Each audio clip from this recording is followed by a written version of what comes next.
What is nutrient pollution?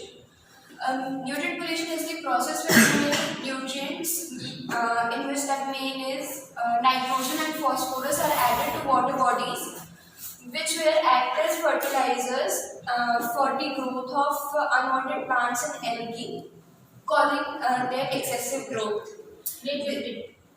आपने देखा है कहीं ग्रीन ग्रीन होता है पूरा eutrophication occurs when agriculture runoff, जो भी मतलब एग्रीकल्चर में जैसे कि फर्टिलाइजर्स वगैरह डालते हैं तो उसमें न्यूट्रिएंट्स होते हैं बहुत सारे, जैसे कि नाइट्रोजन और फॉस्फोरस।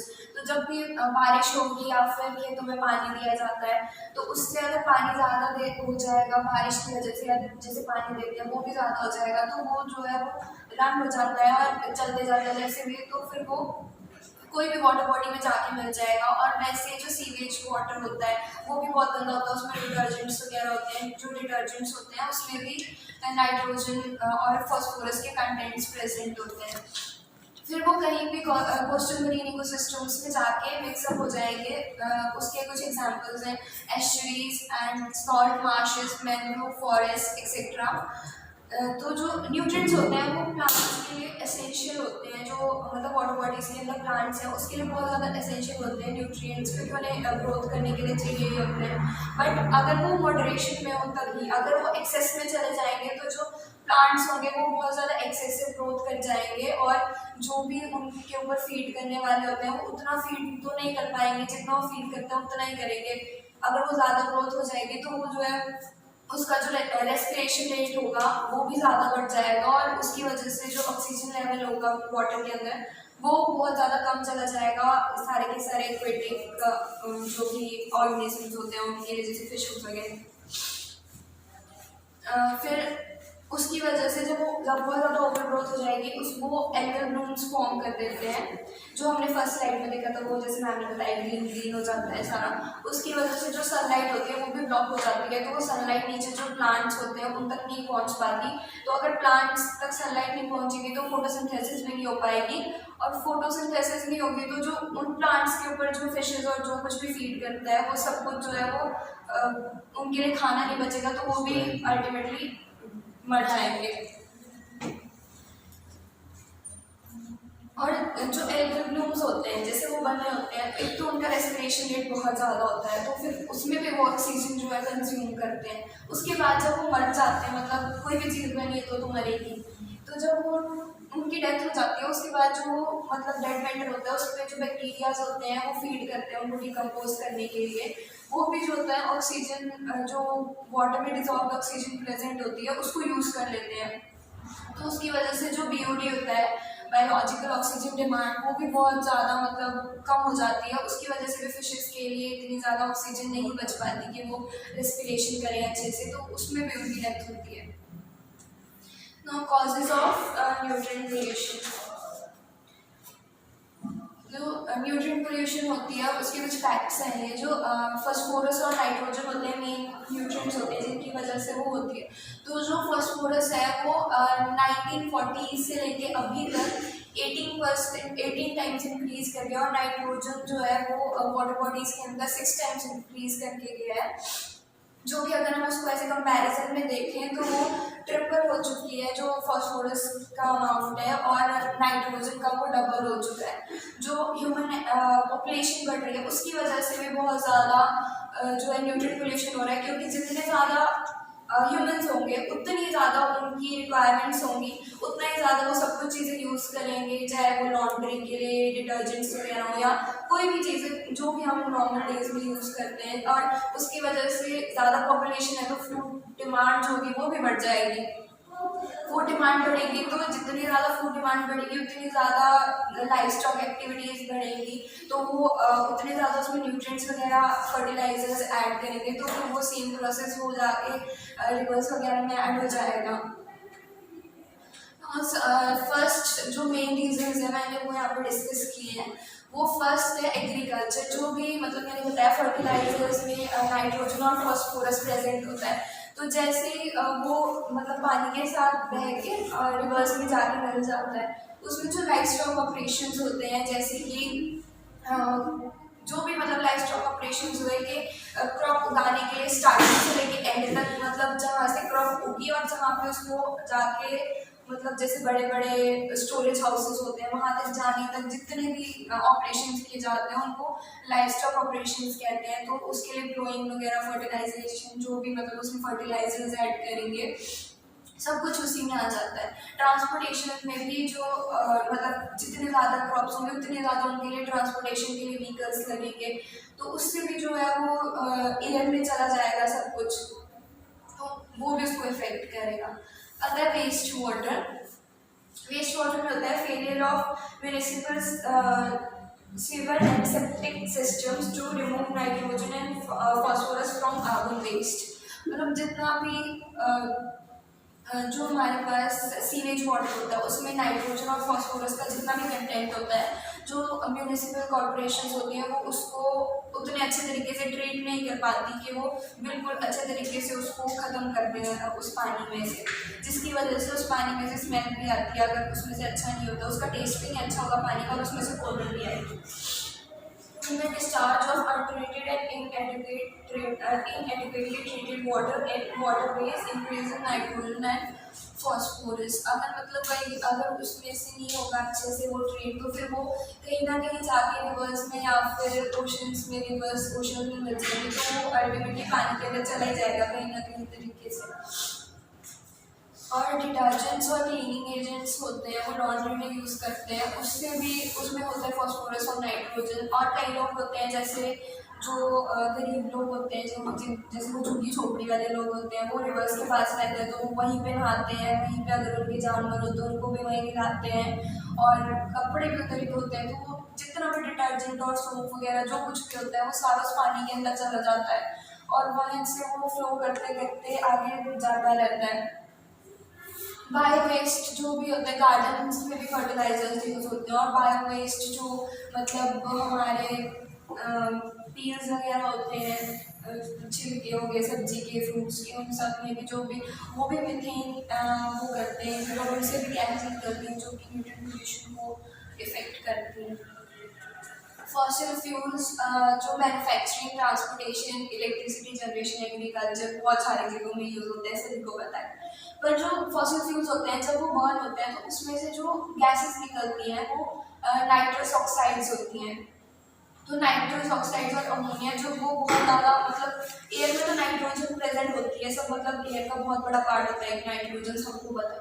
पर अगर वो उससे भी ज़्यादा एक अमाउंट में चला जाता है एयर के अंदर, जो कि फॉसिल फ्यूल्स बर्न हो रहे हैं, ट्रांसपोर्टेशन हो रही है, एयरप्लेन्स, एयरक्राफ्ट्स हैं, रोड व्हीकल्स हैं, और कोल पावर प्लांट्स हैं, इंडस्ट्रियल ऑपरेशंस होते रहते हैं, उसकी वजह से एक्स्ट्रा नाइट्रोजन जो है वो एयर में चली जाती है। और जब एक्स्ट्रा नाइट्रोजन एयर में चली जाती है तो एक टाइम पर वो जो लैंड के ऊपर डिपॉजिट होना स्टार्ट हो जाती है, वो मतलब जैसे ज़्यादा हो जाएगी तो वो सेटल डाउन हो जाती है लैंड पे, और जैसे बारिश होगी या फिर पानी जाएगा उस लैंड के ऊपर से किसी भी तरीके से, कोई इंसान डाल रहा है या बारिश हो रही है, कुछ भी हो रहा है, तो वो वहाँ से फ्लो करके रिवर्स में वाटर बॉडीज में चला जाता है। Storm water, rain and snow runoff from roofs, roads and pavements also carries nitrogen and phosphorus into local waters। जैसे मैंने अभी बताया कि वो डिपॉजिट हो जाता है, वही सेम चीज़ इसमें है कि जो जैसे बारिश होती है और पानी भर जाता है बहुत ज़्यादा, क्योंकि सीवेज का इतना अच्छा सिस्टम नहीं है हमारी कंट्री में, तो बहुत जगहों पे इवन बड़ी बड़ी सिटीज़ में, दिल्ली में, मुंबई में बहुत ज़्यादा लॉगिंग हो जाती है पानी की, उसकी वजह से भी बहुत ज़्यादा इफेक्ट करता है न्यूट्रिएंट पोल्यूशन को उस पानी में, क्योंकि जैसे मैंने बताया वो डिपॉजिट हो जाएगा लैंड के ऊपर, बारिश होगी तो फिर वो सारा का सारा जितना भी पानी होगा उसके अंदर नाइट्रोजन और फॉस्फोरस का कंटेंट होगा, वो जहाँ पे लैंड के कॉन्टेक्ट में आएगा पानी के साथ वो सारे न्यूट्रिएंट्स नीचे चले जाएंगे, मतलब ग्राउंड वाटर के साथ मिक्स हो जाएंगे, जो वहाँ पे वो उस वाटर को भी इफेक्ट करेंगे, और फिर जो सॉइल होगी उसकी फर्टिलिटी को भी इफेक्ट करेंगे। अब है effects of nutrient pollution. Accelerated growth of algae and other aquatic life causes misbalance of aquatic ecosystems and degraded water quality। जो भी मतलब अब जैसे कहीं पे भी इकोसिस्टम है तो उसमें अगर एक चीज़ बढ़ जाएगी या कम हो जाएगी तो उसमें जो इकोसिस्टम है बहुत ज़्यादा मिसबैलेंस हो जाएगा। जैसे कि अगर इसमें जो भी हमारे कोस्टल इकोसिस्टम्स होंगे, अगर उसमें न्यूट्रिएंट्स ऐड हो जाते हैं तो एल्गल ब्लूम्स हो जाते हैं और वो और भी जो अनवांटेड प्लांट्स हैं वो बढ़ जाएंगे, तो उसकी वजह से प्लांट्स बढ़ जाएंगे और जो मतलब फिशेज है जो स्पेसिफिक प्लांट्स पे फीड करती हैं उनके लिए वो प्लांट्स कम हो जाएंगे क्योंकि फोटोसिंथेसिस नहीं हो पाएगी ब्लॉक सनलाइट की वजह से, तो उसकी वजह से वो जो चीज़ नहीं चाहिए थी वो बढ़ जाएगी और जो चाहिए थी वो होगी नहीं, तो वो जो फिशेज हैं वो उनकी डेथ हो जाएगी। In its eutrophication causes hypoxia, which is a condition in which oxygen is declined in body tissues to sustain bodily functions, which causes biodiversity loss. अब उनको खाना नहीं मिलेगा, ऊपर से ऑक्सीजन भी नहीं मिलेगी क्योंकि जो एल्गी है उसका रेस्पिरेशन रेट होगा, पहले तो वो रेस्पायर भी करेगी तो वो आधी ऑक्सीजन वो ले लेगी, जब वो मरेगी तो मरेगी या जो उस पर डिकम्पोज करेंगे आधी ऑक्सीजन वो ले लेंगे, तो जो फिशेज के लिए उतनी ऑक्सीजन नहीं बनेगी तो वो हाइपोक्सिया की कंडीशन की वजह से उनकी डेथ हो जाएगी। Increases emission of greenhouse gases, methane and nitrous oxides during decomposition contribute to global warming। जो भी मतलब डिकम्पोज होगी जब एल्गी तो उसमें से मीथेन भी निकल सकती है, मीथेन निकलेगी और नाइट्रस ऑक्साइड्स वगैरह निकलेंगे जो कि ग्रीन हाउस गैसेज होती हैं, मतलब मीथेन ग्रीन हाउस गैस होती है तो एक टाइप से ग्लोबल वार्मिंग को भी इफेक्ट करेगी। ये फूड वेब्स को भी अल्टर कर देता है, जो लेक्स और रिवर्स में होते हैं जो इंक्रीज फाइटोप्लैंक्टन्स होते हैं वो बहुत ही ज़्यादा जैसे डेवलप कर जाते हैं और फिशेस की सर्वाइवल नहीं हो पाती अच्छे से। इकोनॉमिकल कॉस्ट हो गई, जो मतलब पहली बात तो बहुत ज़्यादा मतलब बहुत ही ज़्यादा होती है, मतलब ये जब मतलब एल्गल ब्लूम्स हो रही है तो बहुत ज़्यादा फिशेस की डेथ हो जाती है जिसकी वजह से बायोडाइवर्सिटी लॉस होता है और उसको क्लीन करना भी बहुत मुश्किल है। हाँ, उस एरिया को क्लीन नहीं कर सकते, बहुत कोई भी सकता। वाटर प्योरिफिकेशन की कॉस्ट होती है, जो भी मतलब ये तो सभी को पता होगा कि सीवेज वाटर ट्रीटमेंट प्लांट्स होते हैं। अब अगर उस प्लांट में मतलब अगर हम इस पानी को ट्रीट करने लगेंगे तो उसकी कॉस्ट बहुत ही ज़्यादा बढ़ जाती है, तो गवर्नमेंट इतना ज़्यादा अफोर्ड नहीं कर पाती उसको ट्रीट करना। Toxic algae in dead zones causes losses of aquaculture industry and tourism. Recreating values of water bodies was very high। वही रिक्रिएट करना बहुत मुश्किल होता है, उसको साफ करना और दोबारा से जैसे पहले का साफ सुथरा वैसे करना वो नहीं हो पाता। टूरिज्म इंडस्ट्री भी अफेक्ट होती है अगर सुखना लेक के ऊपर अफेक्ट करते हैं क्योंकि फिश मर जाएगी तो फिर वो सारा जैसे फिशिंग नेट्स होते हैं वो कैच करेंगे उसको, तो फिशिंग नहीं होगी क्या कैच करेंगे। अब ये केस स्टडी है न्यूट्रिएंट पोल्यूशन के ऊपर। चीज़ापीक बे है, ये सबसे बड़ा वाटर शेड है नॉर्थ ईस्ट में। इधर क्या होता था कि इस बे में बहुत ही ज़्यादा ऑयस्टर्स मिलते थे और जो वहाँ के लोग थे जो फिशरमैन थे वो ऑयस्टर्स को पकड़ के उनको मतलब बेचते थे, तो उनको उससे बहुत ज़्यादा प्रॉफिट होता था, मतलब उनका लाइवलीहुड ही वो था एक टाइप से। पर यहाँ पे एक बार मतलब 2001 में बहुत ही ज़्यादा बारिश हुई जिसकी वजह से उस लेक के अंदर जो न्यूट्रिएंट कंटेंट था वो पहले तो मतलब कम था, उसके बाद वो बहुत ही ज़्यादा बढ़ गया और उसके अंदर जो मतलब मिट्टी और जो भी डेब्रीज वगैरह थे वो भी कलेक्ट हो गए। उसकी वजह से वहाँ पे बहुत ज़्यादा एल्गल ब्लूम हो गया, जो फिशेस थी वो मर गई। ऑयस्टर्स के लिए जो वो जिस प्लांट पे फीड करते थे या जो चीज़ वो खाते थे वो भी खत्म हो गई, तो ऑयस्टर्स धीरे धीरे करके उधर एकदम खत्म हो गए। और जो इसका एक जो लेक होती है कोई भी लेक होती है उसका एक नेचुरल रिस्टोरेशन सिस्टम होता है, उसमें जो ऑयस्टर्स होते हैं वो भी एक तरीके से नेचुरल रिस्टोरेशन सिस्टम में हेल्प करते हैं, बट ऑयस्टर्स भी धीरे धीरे मरने लग गए तो फिर वो भी उसको लेक को मतलब फिर से रिस्टोर करने की उसमें रहे ही नहीं। पहले जब वहाँ पे कम न्यूट्रिएंट्स थे तो वो ऑयस्टर्स जो थे वो उस तरीके से उसको कर देते थे, मतलब थोड़ा बहुत होता था तो उसको रिस्टोर कर देते थे, पर ऑयस्टर्स भी खत्म हो गए और बहुत ही ज़्यादा न्यूट्रिएंट पोल्यूशन बढ़ गया। तो इस बे के ऊपर बहुत ही ज़्यादा एल्गल और सब कुछ जो था मतलब जो भी फिशेज वगैरह थी सब मरने लग गए और एक टाइम ऐसा आया कि वहाँ पे टूरिज्म और जो भी ऑयस्टर्स तो खत्म हो गए, उनका सब लोगों का लाइवलीहुड खत्म हो गया, टूरिज्म खत्म हो गया वहाँ पे। पर गवर्नमेंट ने इसको रिस्टोर करने की पूरी कोशिश की और अभी ये जो बे है ये बहुत ज़्यादा रिस्टोर हो चुकी है पहले से। The solutions of nutrient pollution। Solutions इसमें बस ये है कि हम सबसे पहले तो अपना न्यूट्रिएंट जो भी मतलब न्यूट्रिएंट्स इसमें जाते हैं वाटर बॉडीज में में जाते हैं हम इसको कम करते हैं उसका जो कंटेंट होता है, तो फिर वो कंट्रोल हो सकता है। बट इसमें तीनों लोगों को, जो इंडिविजुअल पर्सन है उसको, बिजनेस, जो भी बिजनेस इंडस्ट्रीज होती हैं या कोई किसी भी टाइप का बिजनेस है, उन लोगों को और गवर्नमेंट को, तीनों को मिलकर एक साथ एक्शन लेना होगा, तभी जाके ठीक हो सकता है। जो गवर्नमेंट फोकस करती है, जो एफर्ट पॉइंट सोर्सेज होते हैं उनको कम करने के लिए, जैसे कि फॉस्फोरस हो गया, एक बहुत मेन चीज़ उनको दिखी कि फॉस्फोरस है, तो उस फॉस्फोरस को कम करने के लिए उन्होंने डिटर्जेंट्स में और सोप्स में जो भी क्लीनिंग एजेंट्स होते हैं उसमें फॉस्फोरस का जो उनको उन्होंने बैन कर दिया कि इसमें फॉस्फोरस नहीं डालो, तो जो भी मतलब जाएगा तो है ही, अब लोग काम कर रहे हैं तो एक तरीके से, तो उन्होंने उसमें बंद कर दिया कि अगर नहीं होगा डिटर्जेंट्स में फॉस्फोरस तो वो लिक्स में जाएगा ही नहीं। और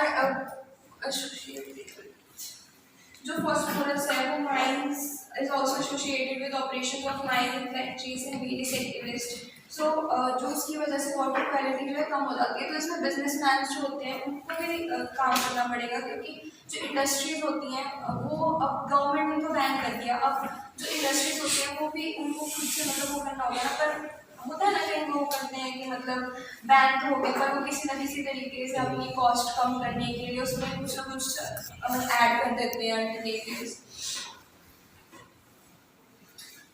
और जो इंडिविजुअल्स होते हैं वो भी अपने तरीके से उसको कर सकते हैं कि जो भी फर्टिलाइजर्स होते हैं, फर्टिलाइजर्स और मैन्यूर्स को एक ऑप्टिमल टाइम पे बैठते हैं, जैसे कि कभी भी कर दिया, जब बारिश होती है अगर उस टाइम पे उसको ऐड नहीं करेंगे तो एक वो उतना ज़्यादा रिवर्स में वाटर बॉडीज में जाके नहीं मिल सकता, जबकि अगर वो बिना बारिश वाले टाइम पे थोड़ा उसको ऐड करेंगे या फिर बारिश के बाद ऐड करते हैं तो वो उनके लिए ज़्यादा अच्छा रहेगा और मतलब वो इतना ज़्यादा नहीं जा पाएगा वाटर बॉडीज में।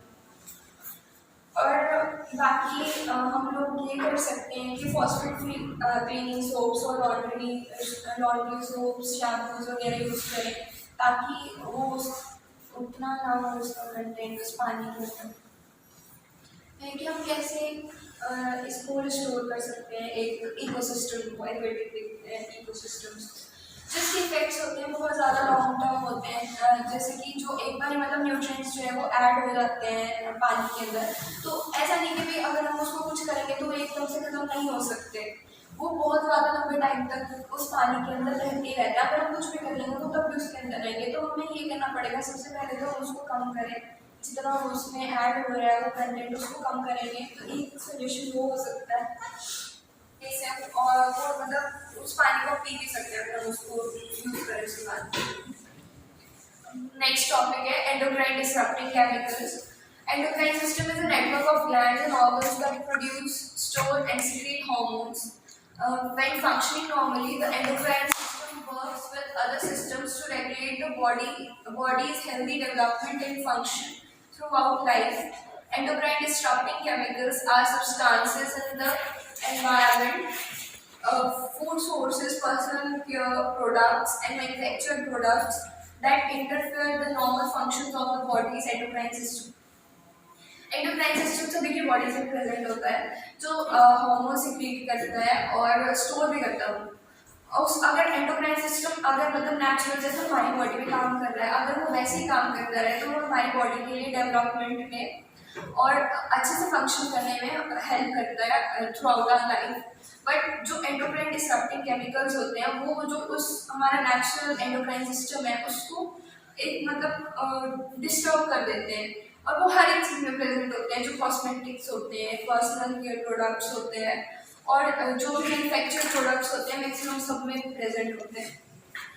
Now what are EDCs? EDCs are chemicals or mixtures of chemicals that interfere with the way the body's hormones work.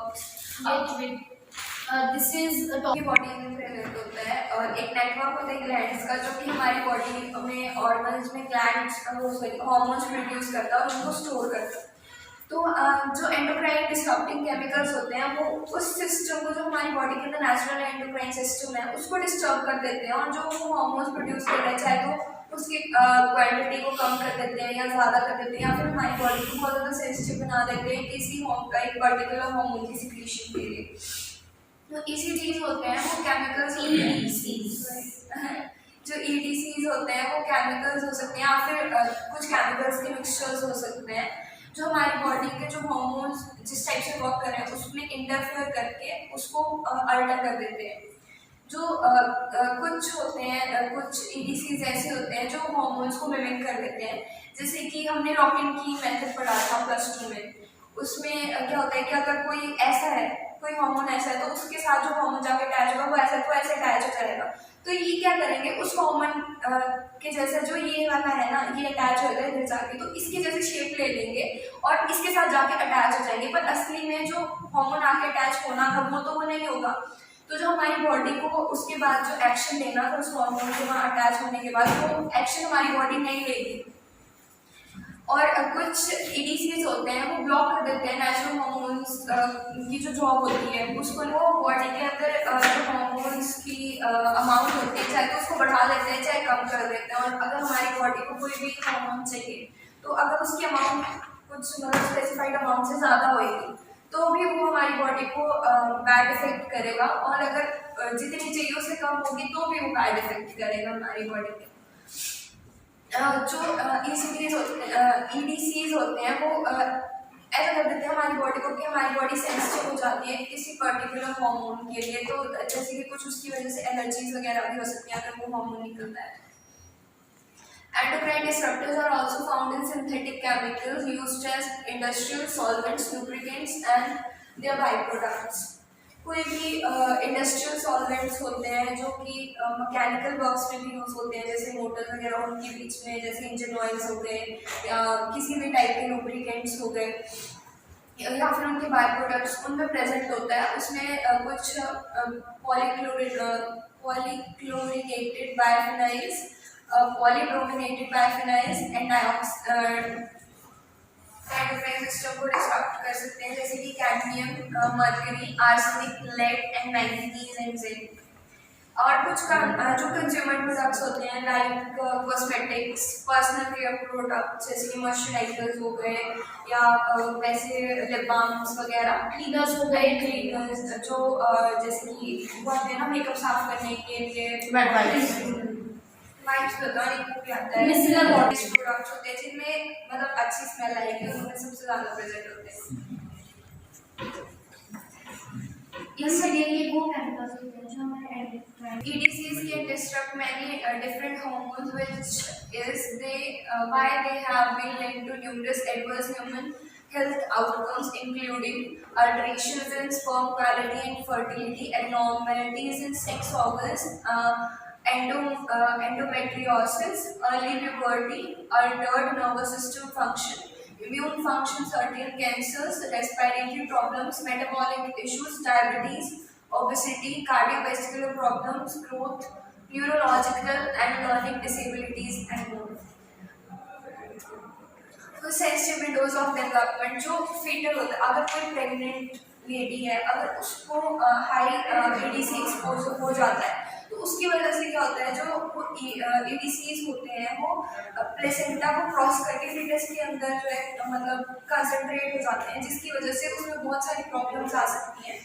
अब जैसे कि हम मैंने बताया एंडोक्राइन सिस्टम्स होते हैं तो फिर वो हार्मोन्स रिलीज करते हैं। अब जो बेबी होता है अगर कोई मदर प्रेग्नेंट है तो उस मतलब कोई लेडी प्रेग्नेंट है तो उसके अंदर जो है हर एक टाइम पे मतलब एक पर्टिकुलर टाइम पे अंदर वो हार्मोन्स रिलीज होंगे उस बेबी की डेवलपमेंट के लिए, कि मतलब कभी जैसे हमने पढ़ा था कि एक मंथ में उसके हेयर्स होंगे, फिर कभी उसके लिम्स होंगे, ऐसे ऐसे। तो अगर वो जो हार्मोन्स है वो उसको डिस्टर्ब कर देगा तो बेबी में कुछ भी एबनॉर्मलिटीज हो सकती हैं, उसके हाथ में हो सकता है उसके हाथों में प्रॉब्लम आ जाए, टांगों में प्रॉब्लम आ जाए, और जो सेक्स ऑर्गन्स होते हैं बेबी के उसमें भी प्रॉब्लम आ सकती है।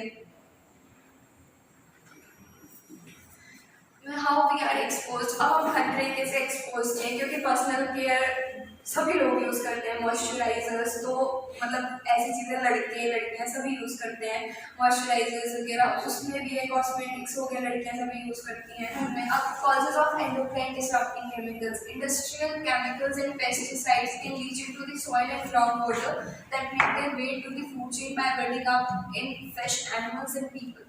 ये है कि जो इंडस्ट्रियल केमिकल्स हैं वो जैसे उसको रिवर्स में छोड़ देंगे, या पेस्टिसाइड्स वगैरह है अगर वो रिवर्स में चले जाएंगे या सॉइल में चले जाएंगे तो किसी ना किसी तरीके से हमारे खाने के अंदर पहुंच जाएंगे। और वो धीरे धीरे जैसे उसको पहले छोटे प्लांट्स में तो उसमें बायोमैग्निफिकेशन होती रहेगी, तो वो हमारे अंदर जो है एक बहुत ज़्यादा कंसनट्रेटेड वे में पहुंच जाएंगे, तो हमें बहुत ज़्यादा इफेक्ट करेंगे। Non organic produce can have pesticide residues. Some consumer products contain EDCs or are packed in containers which can leach EDCs such as household chemicals, fabrics treated with flame retardants, cosmetics, lotions, products with fragrance and antibacterial soaps. अब जैसे कि खाने plastic के container में से बोलते खाना नहीं रखना चाहिए, क्योंकि प्लास्टिक के कंटेनर्स भी उसके अगर हम उसमें कुछ डाल करते हैं तो उसके अंदर वो EDCs को लीच कर सकते हैं। Processed foods can accumulate traces of EDCs that leach out the materials used in manufacturing, processing, transportation and storage. भाई अगर प्रोसेस्ड फूड है, पैकेट में कोई फूड है, तो उसमें जितने भी EDCs इकट्ठे हुए हैं उसकी मैन्युफैक्चरिंग, प्रोसेसिंग और ट्रांसपोर्टेशन और स्टोरेज के टाइम पे वो सारे खाने में आ जाएंगे, और अगर हम उसको खाएंगे तो वो सारे हमारे अंदर चले जाएंगे। सोय बेस्ड प्रोडक्ट्स होते हैं उनमें फाइटोएस्ट्रोजन होता है जो कि प्लांट बेस्ड प्रोडक्ट होता है जो एस्ट्रोजन को मिमिक करता है, और अगर वो हमारे अंदर जाएगा तो वो उस एस्ट्रोजन जो हमारे अंदर हार्मोन होगा उसको उसके जो मतलब इफेक्ट्स होंगे उसको अल्टर कर सकता है। Household dust can contain EDCs such as lead, flame retardants, and PCBs from weathering, construction, material and furniture। ये कुछ फैक्ट्स है। और वो है कि जैसे सॉल्वेंट्स होते हैं तो सॉल्वेंट्स और पेस्टिसाइड में कौन सा EDC होता है यूज किया जाता है, ये आप छोड़ भी सकते हैं। Effects of endocrine disrupting chemicals, तो वो जो साइकोलॉजिकल स्ट्रेस को इफेक्ट करता है, जो न्यूरोलॉजिकल और हमारा बिहेवियर है उसमें चेंजेस आ सकते हैं, और हम जो मतलब बहुत ज़्यादा इरिटेट हो जाते हैं लोग, थोड़ा सा कुछ भी बोलें किसी को तो ऐसा हो सकता है। मेटाबॉलिज्म को इफेक्ट कर सकता है, वो obesity and type 2 diabetes cause कर सकता है। Some industrial chemicals and flame retardants can interfere in thyroid function, thyroid function को इंटरफेयर कर सकते हैं, उसके अंदर उसको खराब कर सकते हैं। रिप्रोडक्शन में जो कुछ EDCs होते हैं जैसे कि DDT, BPA, phthalates, PCBs and others phthalates, PCBs, others can affect reproductive health by mimicking or blocking the effects of male and female sex hormones, जैसे कि अभी पिछले में एस्ट्रोजन का बड़ा था। Growth and development, high exposure to EDCs during gestation can lead to low birth weight, जो मैंने अभी सारा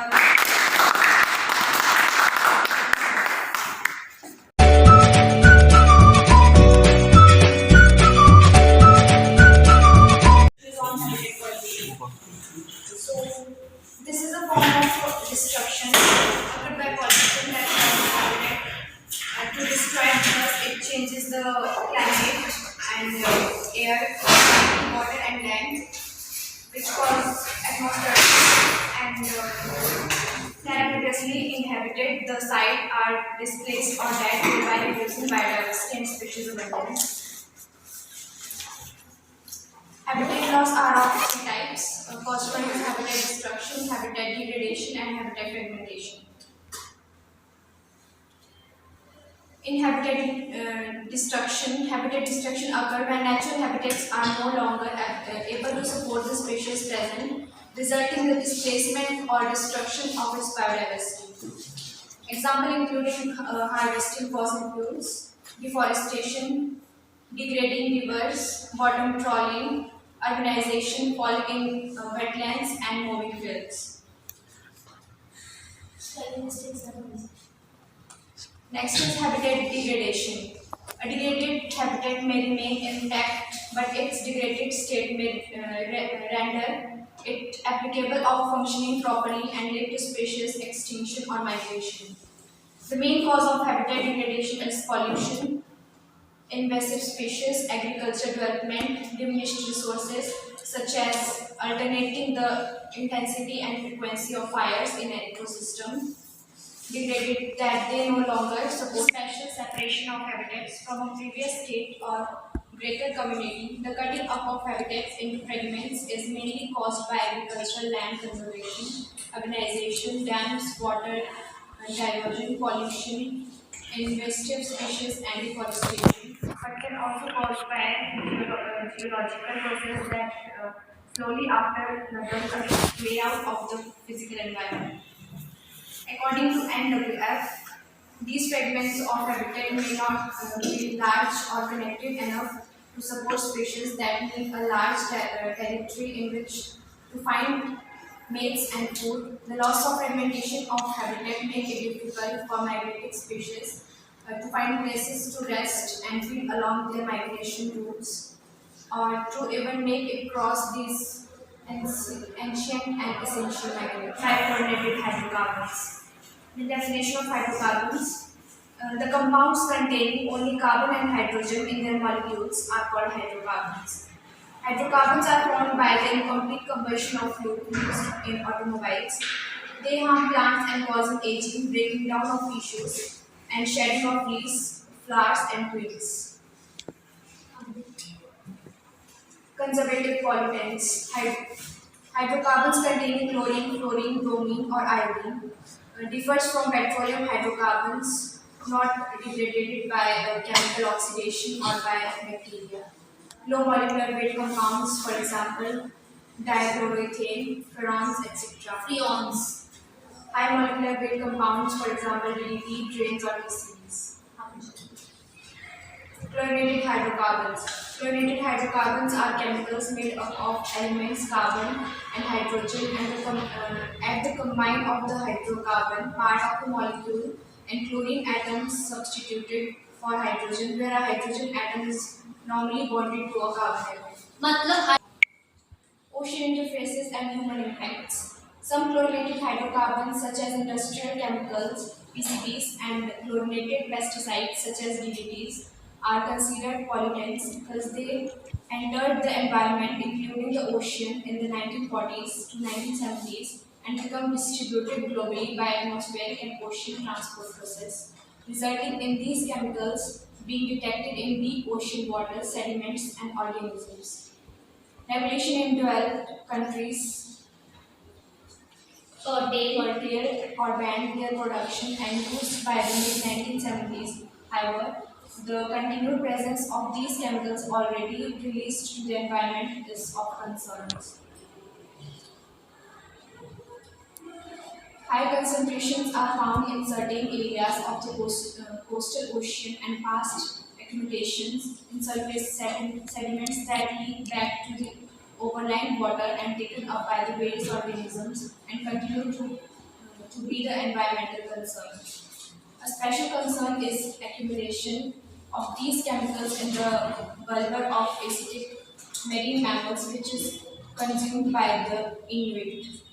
The processes that cycle these compounds through the ocean are known, at least in the semi-quantitative manner, especially for the coastal and continental marine oceans. Next is coastal ocean. Aquatic toxicological studies during the 1860s to the present have established the range of sensitivities of the several different species and life stages of marine organisms to chlorinated hydrocarbon, pesticides, and industrial chemicals such as PCBs. मेरे को cycle में ये है कि जितने भी basically जो biological chemical hydrocarbon इसको कैंसर हो गया कैसे DDT और PCBs की वजह से इनकी एटमॉस्फेयर में गैसेज होती है तो वो रेन के थ्रू जो है ग्राउंड वाटर में जाएगी और वाटर में जाएगी, तो उस वजह से जो फिशेस होगी उनकी बॉडी के अंदर भी जाएगी, तो उस वजह से सारा साइकिल स्टार्ट हो जाएगा. PCBs polychlorinated biophenyl's. Polychlorinated biophenyl's are group of man-made chemicals. They are oily liquids spelling में गलत or solid clear, yellow in color with no smell or taste. PCBs are very stable mixtures that are restrained to extreme temperature and pressure. PCBs were equipments like capacitors and transformers. These compounds were manufactured beginning in 1930s and not flammable insulators and heat disappearers in capacitors and transformers, hydraulic fluids, paint additives, and plasticers. PCBs have been found to cause liver damage, affect calcium metabolism, and to interfere the reproductive system. Production of PCBs was stopped in 1977 and open disposal was banned in 1977, but due to their stability of bioaccumulation, they are still being detected and high levels in animal tissues. This is a global problem. The highest PCB level in animal samples are found in Eskimos. Eskimos.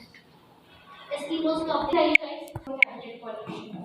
We can combat habitat loss in our community by creating a certified wildlife habitat near your home, school, or businesses.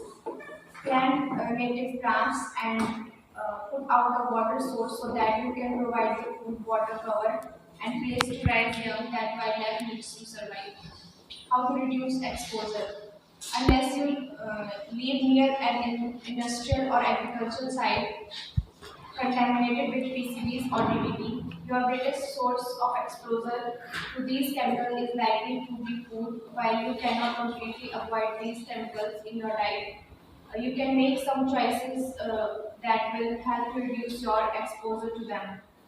The most important action you can take to reduce the PCBs and DDT in your diet are to cut back of animal fats and which type of fish you eat.